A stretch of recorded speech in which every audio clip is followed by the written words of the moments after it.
दरवाजा खुला है शर्मिला ने और फ्रिज के पास से कुछ फाड़ कर शरीर पर लेकिन ठीक से दिख नहीं रहा। उसने पीछे फ्रिज की देखा और तो जब तक सामने न जाओ तब तक दिखाई नहीं देता नहीं था। दरवाजा उसका चेहरा भयानक था।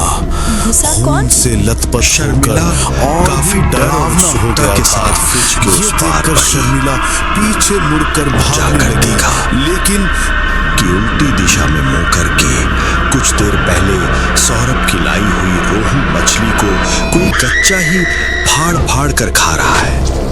पास में मछली का पूरा शर्मिला की ऐसी मौत की चीख सुनकर सौरभ हड़बड़ाकर नींद से उठ बैठा। उसका चेहरा नहीं दिख रहा, लेकिन लंबे काले सांप जैसे बाल जमीन पर लौट रहे हैं। शरीर पर जगह जगह कर कमरे के बाहर देखा, ठीक तो रसोई का दरवाजा खुला था और सफेद कपड़े जल रही थी हुआ शर्मिला, मन से मछली खाए जा रहा है। ऐसे क्यों चिल्लाई? ये कहते कौन हो कहते तुम? वो रसोई में इस घर घुसा में कैसे घुसी? और उसने अपनी जिंदगी का सबसे भयानक निकल दृश्य जाओ। देखा। कह रही हूँ ऐसा अकल्पनीय दृश्य जवाब देखकर सौरभ के मुंह से शर्मिला शब्द नहीं निकला। अपना हाथ बढ़ाकर सामने के शरीर पर रखा ही था कि उसने पीछे मुड़कर देखा और जो मुड़ा वो कोई इंसान नहीं था। उसका चेहरा भयानक था, खून से लथपथ होकर और भी डरावना हो गया था। ये देखकर शर्मिला पीछे मुड़कर भागने लगी, लेकिन